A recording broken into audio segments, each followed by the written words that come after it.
Okay, so we are here to discuss the pre-conference for your lesson plan.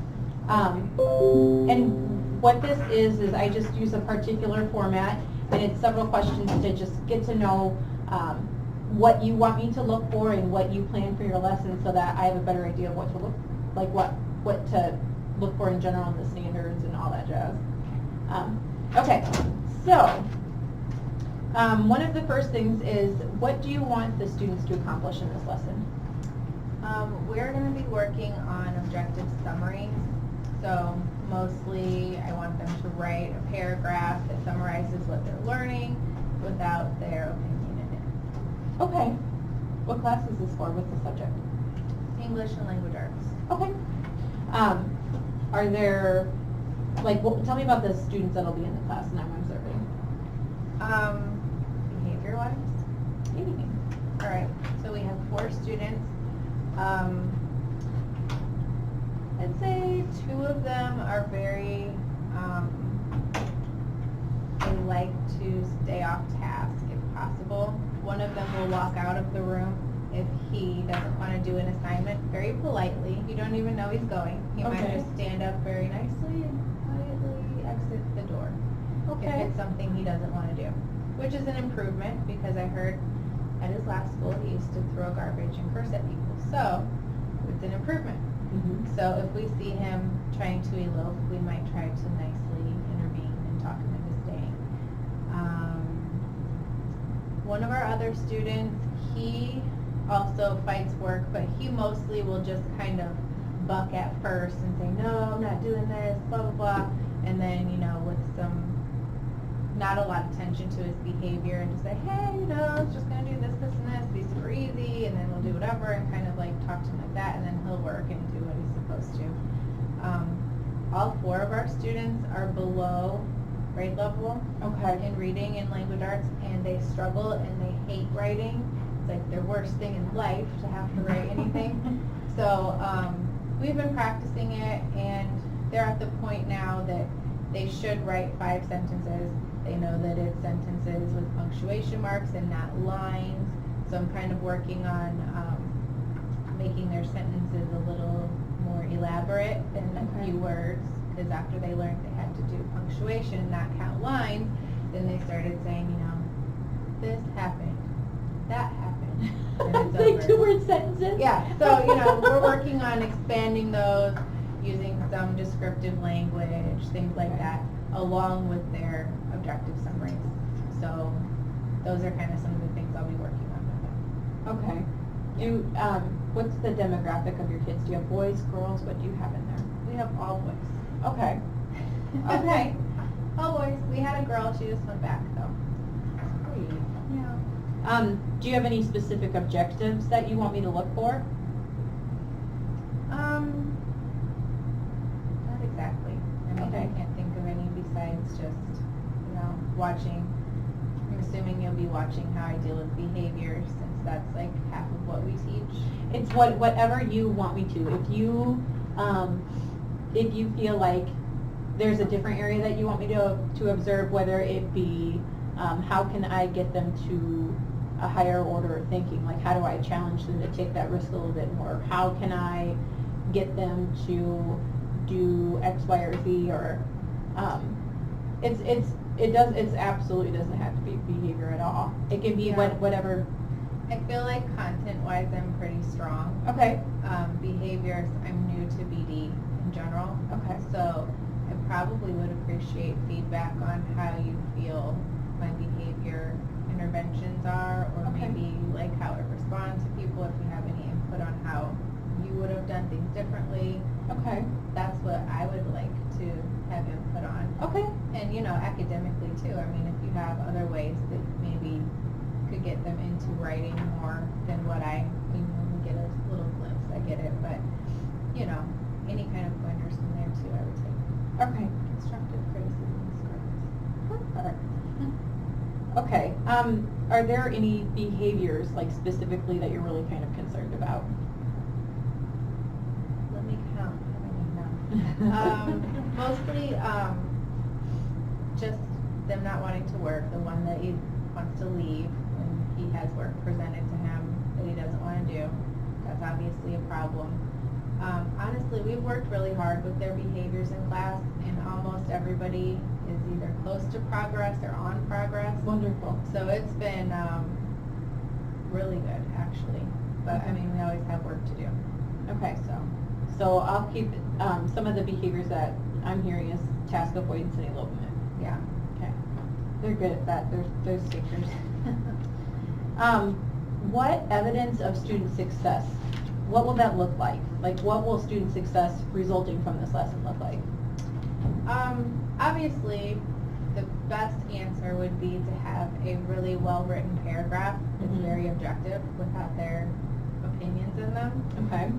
But honestly, for our students, I feel like it's just doing better than their last objective summary. Okay. So I kind of compare, we look at them, and we kind of look at what they did differently, and I point out what they should do, and just the growth, I think. Okay. So at the end, which I think we might be working on it for a while, until I feel like they're at that point, but they're struggling writers, you know, so we just look for that growth, and we just continue to write and write and write Okay. until it's better. How often do you revisit this? We write objective summaries every Friday. Oh, Throughout the week, we do different kinds of writing, so it's not so drab. Mhm. We do, you know, like I write 2 sentences, you write 2 sentences, and we put it around the room, we add to the story. And we kind of do like fun things with writing, so it's not so daunting of a task. But every Friday, that's what I want them to focus on. And I try to tie it in with our English lesson of the week too. So if we're learning about possessive nouns, I'll say, hey, we're going to write a couple sentences. I need at least 2 possessive nouns. Write correctly. Whatever. Different every day, but Friday is always objective. Perfect. That's great. How do you think your lower ability students will do? You said that you have all of them are below grade level reading. Yes. Do you have any that are really significantly discrepant? Explain your definition of that. Like, what would you consider discrepant? I'd say, you know, I have 6th, 7th, and 8th graders, and the majority of them, I'd say, are probably, you know, 3rd, 4th grade, which I'd say is Okay. pretty discrepant. But It I mean, is. here it's kind of the norm. It is. So- Especially with the writing piece, I mean, I had a student at like 1st grade, which I would consider extremely discrepant. But Right. They left, so. okay. How do you think that they'll do with this? It sounds like this is nothing like super new though, it's something that you've been building on. Mhm. Yeah, but they still struggle. I mean, I don't think that on standard base I'd put them at beginning still, and a Okay. 2, probably. Okay. I don't think they're close to meeting. If I had them in a regular ed classroom and I had to give them a 3 for meeting standards, I couldn't do that, Okay. Okay. honestly. Do you think that they'll be enthused about the lesson? No. I don't think they'll be very enthused. But they'll do it, so. Okay. I think honestly doing it every Friday, and that's the expectation, has made it less of a chore and just more of commonplace things Mhm. that they expect, which helps a lot. Routine helps. Yeah. So as long as they know they only have to do it once a week, they're good with that. That works. What will student success look like? Again, what I look for is just doing better than the previous week. Okay. So, I mean, as long as depends on what they're working on. I mean, obviously the goal is a wonderfully written objective summary, but if they had opinions in it last week and this week they don't, I'd say that that's growth. And if they have 2-word sentences and now they're 4 to 5, that Okay. would be great. You know, if they added descriptors in there and before they never did, I'd be happy. You know, I just try to point out those things and see if they can fix them. Okay. So, just to kind of backtrack a little bit, what would an objective summary look like? Do you give them a topic, or do you let them choose, or how do they? It's different every week, and sometimes some of my students really like direction. They like to pick off Mhm. a list, and I have one student that likes to be creative and just write whatever. So, and sometimes I make it really easy. Like, 'cause it was a very foreign topic to them at first, and I'm like, you know, you can have an objective summary about anything. Like, what did you do today? Mhm. objective summary. I woke up this morning, I came to school, I did this, and then I did this, and just telling me your day. And even that was hard for them, because they said, I did math and it sucked. Well, that's an opinion, you know? Right. So, Okay. Perfect. You talked a little bit about meeting standards and objectives and about where you think that they fit right now, where you hope that they would get, because we do standard-based in junior high. We don't do that yet in high school, but we're not, I came from a standard-based district, so I Okay. kind of think that way, but we're still in letter grade. okay. We're in the transition. We don't have to do standards-based grading, but it's an option. Okay. I'm kind of in the limbo between both. I still give them letter grades, but I don't give them zeros, and I do let them do retakes and redos. So, You're kind of a step above Whatever you wanna you're call where that. we should be now. whatever you want to call that, I'm there. If your students were actively engaged, how might that look? That would look like not being out of their seat, not talking to each other, just working quietly at their desk is what they usually do. Okay. Do they? Now that I kind of think about it, do they write this like pen and paper, or are they allowed to use a Chromebook at all? No, pen and paper. Okay. How will the strategies that you've worked with them, how will that impact their learning? I think that the biggest strategy that I use is just modeling. Like I show them what mine would look like, and we talk Okay. about how mine is, and I write mine, and I have even, they're very verbal, they don't like me to read to them a lot, so, you know, when I talked about details and being descriptive, you know, I'll tell them a story about my day. Like, I woke up, I walked to my car, I got to school, I sat down, I did this. I'm like, very boring, isn't it? You know, and then they'll tell them a really flowery, flourishy story. Mhm. I woke up and my daughter yelled at me, and then I was upset. I came to school and I had the worst memories. I wouldn't put it, but you know. Anyway, show them the difference so that they understand, and then I have them do it. I think that's the best strategy that I've used with them. Yeah, absolutely. Especially because it sounds like it's nice and fresh in there, and your routine probably helps. Yeah, they really like routine. They learned that. Where might there be difficulties? Do you think your difficulties will run into struggling with doing it academically? Do you think your difficulties will run in with frustration behavior-wise? Or where do you predict that you're going to run into an issue if you do have that, and how would you adjust? Whenever we have a behavior issue, it seems to be just starting, so transitioning to whatever we were doing to writing is usually the problem area because they don't want to do it. So getting them to do it is usually the hard part. Once they're there and they're doing it, they usually just want to finish and be done, and they're pretty chill about it. But like I said, you know, my one student, like I'd say, hey, you did it today. I said, hey, here's what we're doing, okay? Doing this. So I know you don't love it, but we're just going to get through it, and as soon as you're done, you get a break and whatever. And he's like, okay. And he was super tired. So I just sat back down. I'm like, okay, you got to get back up. Let's just do half of it or whatever. I'll cut it into, I'll chunk it up and give him a shorter break if he needs it. He knows that. But he just will very respectfully say, okay, grab his paper. I'm like, all right, he's going to go to the next person. Quietly floats to the door and walks out. I'm like, that's all right.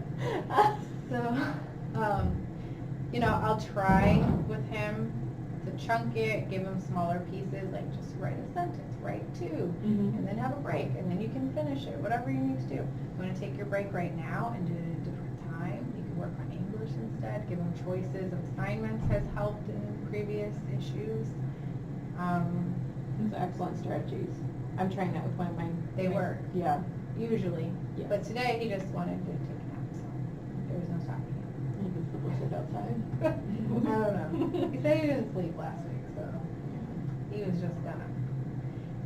But I tried to do that. Also, with my other ones that are defiant, I just really try to make it seem like it's their choice. Like, hey, you know, we're doing this right now. You can have a minute, or you can get started right now. If you want to take that minute to get ready, feel free, do that, but otherwise, we're going to do this. And I tell them, you know, before we even start, I have their schedule of my day and where their breaks are printed and stuck on their desk. So I'm like, what time is it? Okay, you know what's next. So it's just always expected, and they know what to do. Perfect. Not that they always do it, but. How do you think they're going to apply this to real life? Well, it depends on what they become. But I do think that being able to talk about anything objectively makes you easier to listen to, makes people feel like you're not biased and that they can trust you. I think if they got a job, you know, like we had a police officer come to career day, and he's like, all I do is write objective summaries constantly. Like, no opinion, I just have to say what happened. It has to be nicely written. I can't have errors. My brother's a firefighter. He said he has to write up reports all the time. It's just important for most jobs, I would think. But just generally being able to separate your bias from what happened, I think is a life skill. Yeah, absolutely. Okay, wrapping up here. Where does this lesson kind of fit in with the unit that you're currently working with and that you're headed? I know you do this every week, but do you kind of tailor what they're going to be writing about with what you're currently working on, or how do you fit this in? The objective summaries. Well, objective summaries I usually put into our ELA boost for English and language arts because I have a lot more time to focus individually on writing then. Okay. So like when we're doing regular like grade level language arts, like when we're doing Edgar Allan Poe, you know, say we read The Telltale Heart, they could say an objective summary of what happened. That would be one of their assignments. Okay. Or like just anything that we're doing in regular ELA, I try to incorporate into our summaries sometimes. I mean, not every day. Sometimes they write about what they did that day or what their weekend's going to be or whatever. But I do try to link them Okay. as much as possible. Perfect.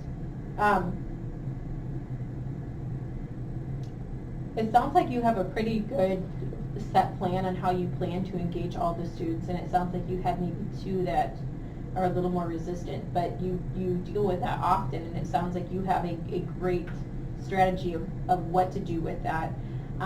And you know that they'll meet the goals of it when comparing it to past data. Is there any key concepts or anything that you want them to understand as a result? I guess my main issue with all of them is that I would just like them to be able to have normal sentence structure. Okay.